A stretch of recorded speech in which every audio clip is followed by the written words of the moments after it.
अस्सलाम वालेकुम to all of you. कैसे हैं आप सभी लोग? उम्मीद करता हूँ आप सभी लोग खैरियत से होंगे। आज हम एक स्मॉल टॉपिक्स लेके आए हैं जिसे हम जानते हैं कॉस्मॉल साइंस के बारे में। कॉस्मॉल साइंस होता क्या है? नॉर्मली अब देखेंगे इसमें होता क्या है। नॉर्मली अभी बेसिकली डिस्कशन कर लेते हैं। जुगुलर वेन प्रेशर जो होता है ड्यूरिंग इंस्पिरेशन इसमें बढ़ जाता है।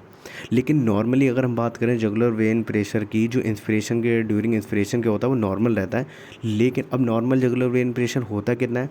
वो होता है 8 से 9 सेंटीमीटर H2O, ठीक है, जो उसकी यूनिट है। अब लेकिन हम बात करें नॉर्मल ड्यूरिंग इंस्पिरेशन क्या रहता है, ये नॉर्मल रहता है, लेकिन एक्सपिरेशन के दौरान ये नॉर्मली बढ़ता है। लेकिन इन कॉस्मॉल साइन में कुछ डिज़ीज़ हैं, वो अभी आगे ज़िक्र करेंगे क्या क्या कॉज हो सकते हैं। लेकिन इस केस में क्या होता है, जब इंस्पिरेशन करता है बंदा उस दौरान जुगुलर वेन प्रेशर क्या होता है, हमें बढ़ा हुआ दिखाई देता है। तो इसकी डेफिनेशन हम देख लेते हैं। डेफिनेशन क्या होगी?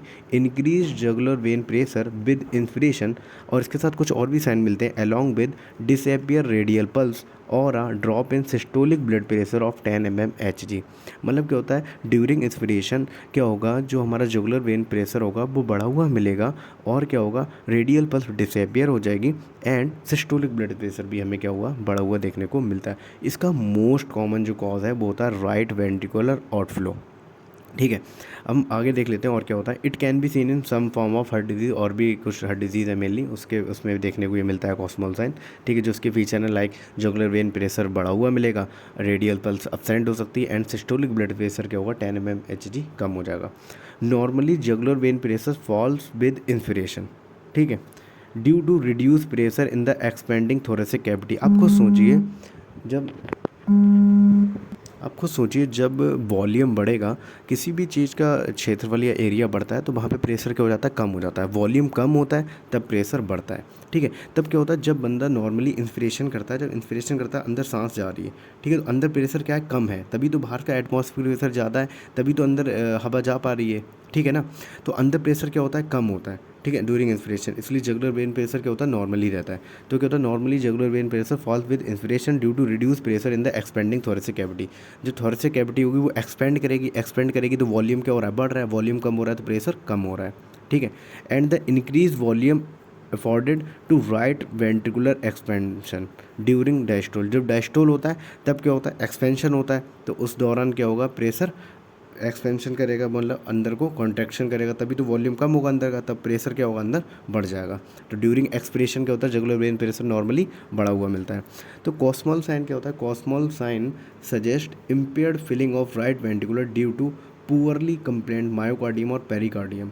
This impaired filling causes the increased blood flow to back up into the venous system। Venous system में क्या होगा, ब्लड फ्लो बढ़ जाता है, जिसकी वजह से हमें जुगुलर वेन प्रेशर बढ़ा हुआ देखने को मिलता है। ये उसकी पैथोफिजियोलॉजी है, ओके।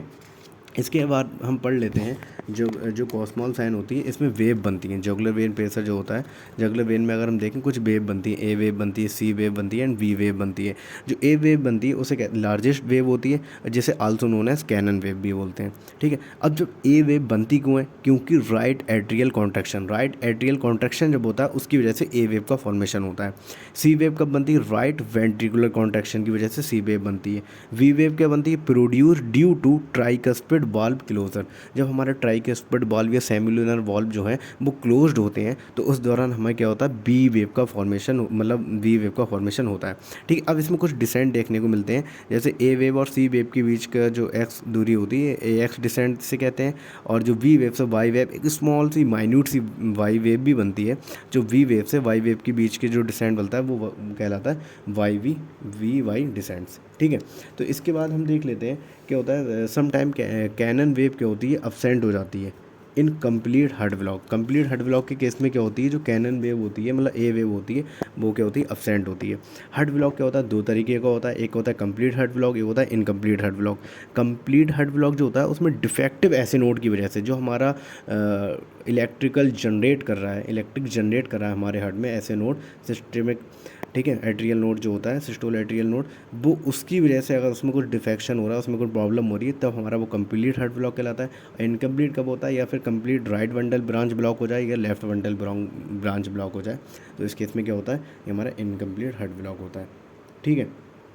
तो इसके बाद हम देख लेते हैं कुछ कॉज हैं, कॉज किस क्या क्या हो सकते हैं जिसमें हमें कॉस्मॉल साइन देखने को मिलेगा। एक तो हो सकता है कॉन्स्ट्रिक्टिव पेरिकार्डाइटिस, रेस्ट्रिक्टिव कार्डियोमायोपैथी या पेरिकार्डियल इफ्यूज़न या राइट साइड हार्ट फेल्योर। ये कॉज हैं, मोस्ट कॉमन कॉज जो हैं यही हैं जिनकी वजह से हमें कॉस्मॉल साइन देखने को मिलता है। अब हम बात करें कॉस्मॉल साइन किसके नाम पे दिया गया था, तो Kussmaul sign is named after the German doctor who first describe it, Adolf Kussmaul. उसका नाम था एडोल्फ कॉस्मॉल, उसके नाम से ये कॉस्मॉल साइन दिया गया है। अगर बात करें हम नॉर्मल जगुलर वेन प्रेशर कितना था, 8 से 9 सेंटीमीटर H2O।